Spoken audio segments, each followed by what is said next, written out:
On to the main event. Winston Robinson is a native of Charlotte's Wilmore community. Growing up in that neighborhood throughout the 1980s and 1990s, Winston witnessed the perils of disinvestment in a community. He later saw how strategic investments shifted the demographics of that same community, resulting in large-scale displacement for many long-term residents. Looking to do a small part to counter this, Winston salvaged an annual event that he hosted with a group of friends, originally called the Big Ass Cookout, into a festival celebration that encouraged viable home ownership. That annual festival is now called A Vibe Called Fresh, an homage to the legendary hip-hop trio A Tribe Called Quest. And it utilizes fun to connect historically disenfranchised people to information, education, tools, and resources for home ownership. This year, he founded a nonprofit called the Applesauce Group, which plans to develop even more fun and empowerment-based events throughout the year. Ladies and gentlemen, please welcome to the stage a real-life Charlotte unicorn, Charlotte's own Winston Robinson, everybody. Come on up, Winston.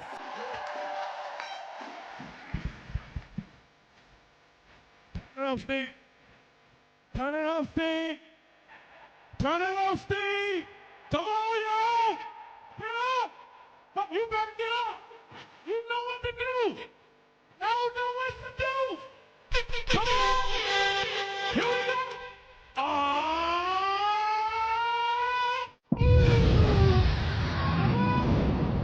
You better stand up there. Go. Go. Go. Go. Go.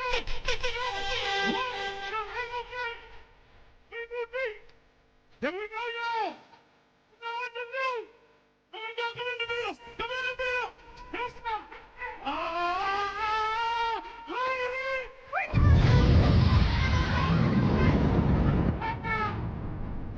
That's right. You see that hang up this up. Come on. This is CreativeMornings. We started this like this. This energetic. This is show. Let me know.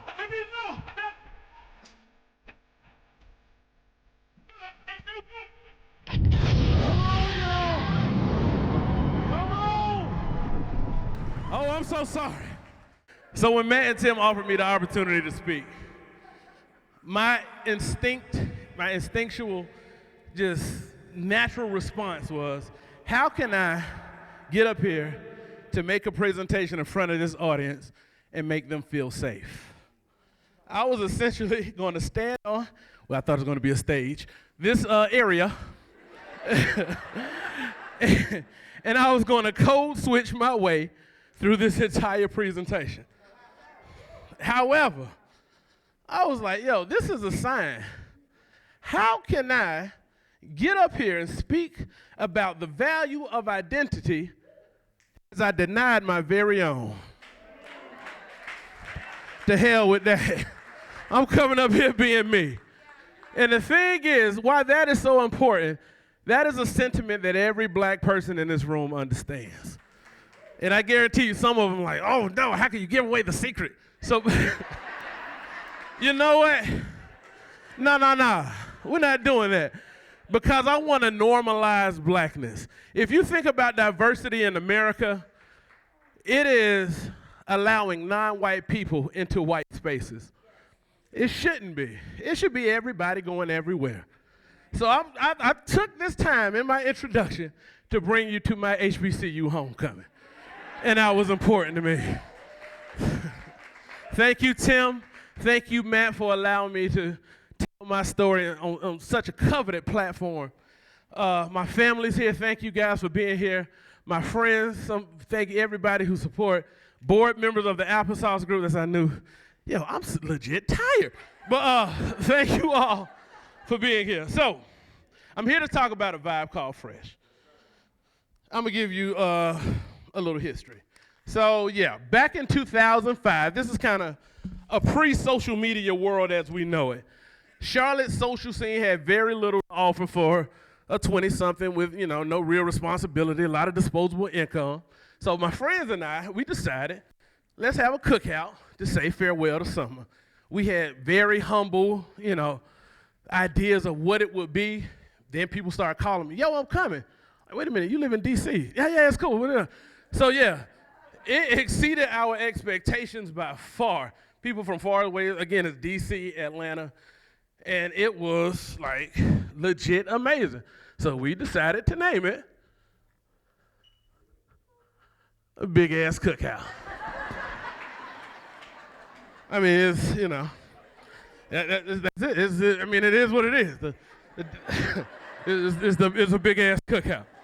So this big ass cookout grew substantially every year for a decade. So in 2015, that's when the man shut us down. Oh my Lord, I'm not used to wearing a tuxedo. That was my. So in 2015, the man shut us down. I received a call from Mecklenburg County officials. They basically said, if you have another cookout, we will ban you from the usage of park and rec facilities for the rest of your life. 2 reasons why that's weird. One, when I fill out applications, I always just give them like my mother's home phone and address, and they found my cell. They called me directly. So at this point, I'm thinking, oh, Lord, Mecklenburg County has a special ops team that, and not only that, the idea of the seriousness in banning me from the usage of Mecklenburg County park and rec facilities for life. That's essentially saying, don't let me catch you at a playground, punk. Whoa! All right, cool. I don't want no part of that. You can have it. I think we'll bow out gracefully. We had it for a decade. Cool, good run. Also in 2015, my wife and I purchased our first home. And since I wasn't throwing the cookout anymore, I had some idle time. So she encouraged me to go to a neighborhood meeting. That neighborhood meeting, I walked out as the vice president of the neighborhood association. Yeah.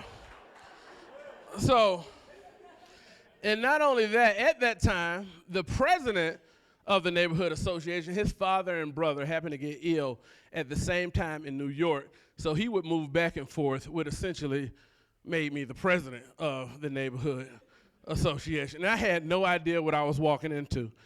So there were long-term residents who felt like their voices just weren't heard. They just felt discarded. They felt neglected. And there were the new residents who just wanted things to move really fast. They wanted to change the fabric of the neighborhood like as fast as it, could go. And the thing is, during this time, Lockwood, if you don't know, is between Graham Street and North Tryon, 0.8 miles from Charlotte, uptown Charlotte. And at this time, Lockwood was deemed the 3rd fastest gentrifying neighborhood in America, a study by Realtor.com. So yeah, my hands were full, to say the least. And I will say this, the city was very helpful in helping the neighborhood just help us figure it all out. So shout out to Philip Freeman, Rachel Stark, Sarah Hazel, Sherry Grant, council people, Larkin Eggleston, who's a regular here, and LaWanna Mayfield. They are truly advocates of community. I thank them so much for helping us kind of figure things out. It was the most perplexing work I have ever done, which led me down a rabbit hole of curiosity. I wanted to know how we arrived at this place as a nation. Even though this was all new to me from the perspective of community leadership, the sentiment felt all too familiar. I'm from Wilmore. For my money, Wilmore was the front lines of the demographic shift in inner city Charlotte. I remember coming home from college one weekend and realizing that all of my childhood friends were no longer there. All of their families had just gone. And I'm 20 at the time, I just didn't understand why. And my curiosity led me to read 2 books. The first is actually an article, but it's like 20,000 words. It is from The Atlantic. It is The Case for Reparations by Ta-Nehisi Coates. And the second is Color of Law by Richard Rothstein. Both authors were able to connect the peril of black communities directly to not-so-old housing policy in America. It was jaw-dropping. It showed me that none of this is a mistake, that all of this is intentional, and the breadcrumbs are all right there and they're easily traceable. In school, the few lessons were taught on Jim Crow and segregation and just that period of America is essentially, this is a time when white people weren't so nice to black people. You got separate water fountains, you got separate lunch counters, swimming pools, etc. However, what we're not taught is this is actually an extraction of resources. This is the taking of things from one group of people for the betterment of another group of people. Tax-paying black people were paying into a system in which they could never fully reap the benefits as everyone else. This happened during a time in America when we made decisions as a country to subsidize a middle class through government-subsidized housing.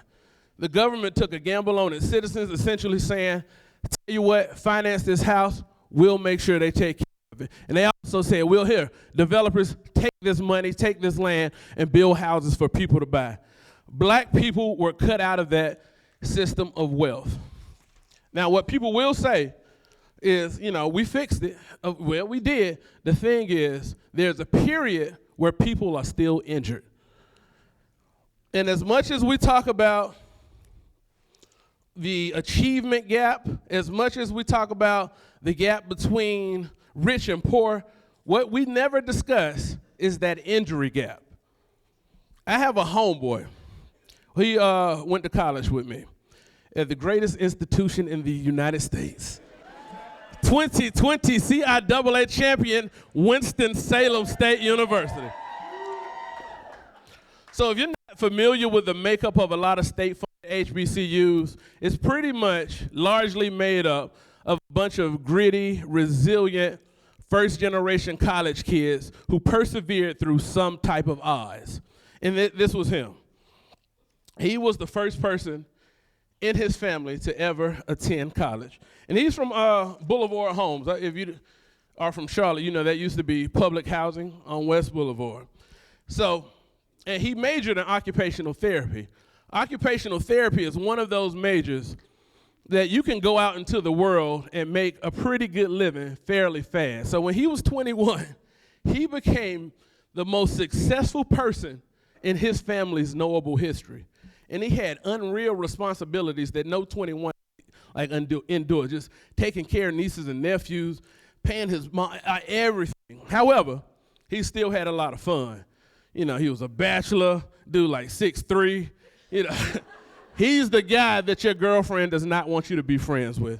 So, and he lived uptown, and every time he would kind of get some significant raise, he would move to a higher floor in some swanky uptown apartment. Now, I never gave this much thought until I just began studying the residual effects of policy, and I realized he had been renting different apartments for a decade because that's all he ever associated with housing. He didn't know what being a homeowner was. Again, put this in perspective, this is the smartest person of a family. He is the one with all the answers. And I'm talking brothers, sisters, aunts, nieces, all of them. They look to him. Frederick Douglass once said, it's easier to build strong children than repair broken men. So what do you do with the people who don't even realize their brokenness? He's successful. He is making money. He has income. However, he does not understand wealth. And that's how we get these gaps. 20-1. For every dollar that a white family has, a black family has a nickel. That is exactly how we get these gaps. So as you can see at this point, I'm completely crazy. I have lost my mind and become obsessed. Yeah, I felt I needed to do something, but I just didn't know how. I felt powerless. I have no particular talent. I don't really, know people in high places. So I just felt, again, I felt powerless. This is so much deeply ingrained in heritage. Not to mention, at the time, my wife was pregnant. And I don't know what the deal was, but when she told me she was pregnant, I started to care about things in a way that I've never cared before. Like, I had all of these feelings. It was so weird. I remember one time I was just minding my own business, and she said, hey, let's watch this movie, Marley and Me. Why in the hell did she do that? Listen, by the end of that movie, my neck was all lumpy, and I couldn't control my cheekbones. It was just like a river of snot running to my mouth. It was the worst decision I've ever, And the thing is, what made this so weird is, I'm a black guy from West Boulevard. Like, all of those toxic masculinity, that area where men not supposed to cry. You know, no, suck it up. Let it turn into an ulcer. I involuntarily subscribe to that because that's an era and place where I'm from. So I'm like, yo, why am I feeling things? This is weird. What is wrong with me? Anyway, so I'm still president of the Lockwood Neighborhood Association, as well as a member of North End Community Coalition. Actually, shout out to Mr. Gaston, and his wife Melissa. They created such an organization that is so connective, where they connect all the communities of the North End. And we would have meetings at Camp North End. Also, shout out to Barry and Damon. Camp North End, they're all just beautifully receptive to all of our surrounding communities around Camp North End. They exemplify what community immersion should be. So anyway, Damon and Varian of Camp North End, and we had a meeting there, and they said, hey, Varian, she literally has lived in Charlotte at this point for 8 months. She has no idea what the Big Ass Cookout was or my identity outside of being the president of the Lockwood Neighborhood Association. She says, you should throw a block party here at our boiler yard. That might as well have been Jesus telling me that. That was a sign. That was a sign. I'm like, okay. All right, so I took her up on the offer, but I had to figure out a way to make it impactful. I just didn't want the empty, meaningless fun of the Big Ass Cookout. So I called around, started to get the old band back together, and asked them if they would want to entertain the idea of bringing the Big Ass Cookout back in a rebranded kind of manner in which, we kind of have.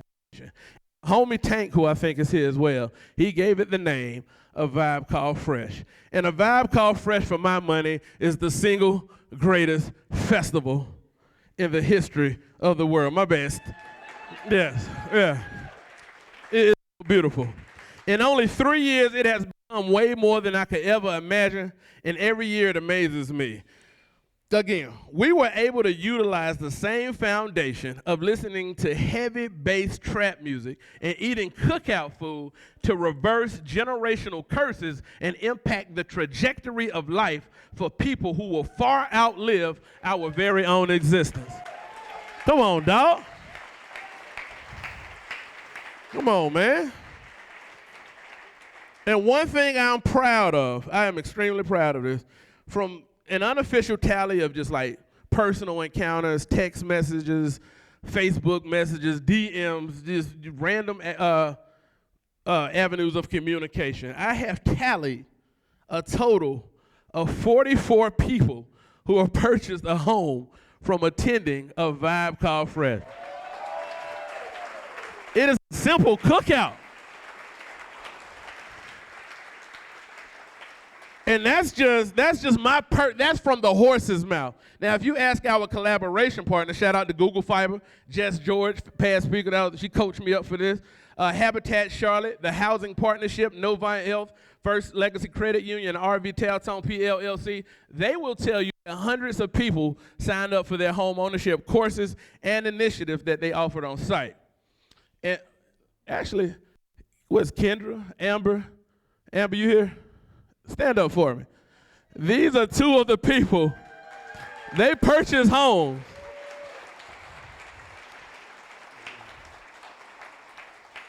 So, again, I realize that, 44, in the grand scheme of things, that's just a drop in a bucket.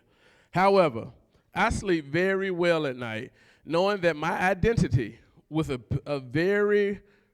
pretty good group of people in Charlotte is that I am a person who cared enough to create some kind of spark to enhance quality of life for not only individuals, but entire lineages for generations to come. And I'm completely good with that.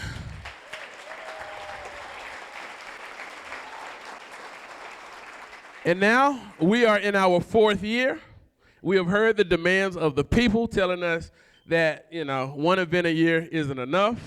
So I heard our collaboration partners telling me that, hey, it'll be much easier to help funding if it just doesn't seem like we're helping with beer money for a cookout. So we are in the process of creating our 501c3.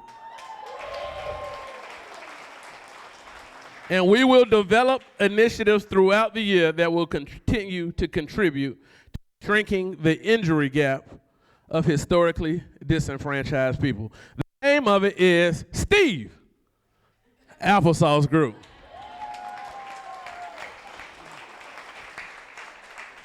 That name derives from the concept of the old parental trick of masking the taste of medicine with applesauce. So we're going to give you something you need by delivering it through something you will love and enjoy. My name is Winston Robinson. I thank you all. I appreciate you for coming. Thank you so much. Steve, thank you. Matt, Tim, I appreciate you. Harvey, thank you. Yes. Well, if you know Winston Robinson, you know why we love him. And if you don't know him, now you know why we love him. He is an amazing, amazing individual and an incredible charlatan. Thank you again so much.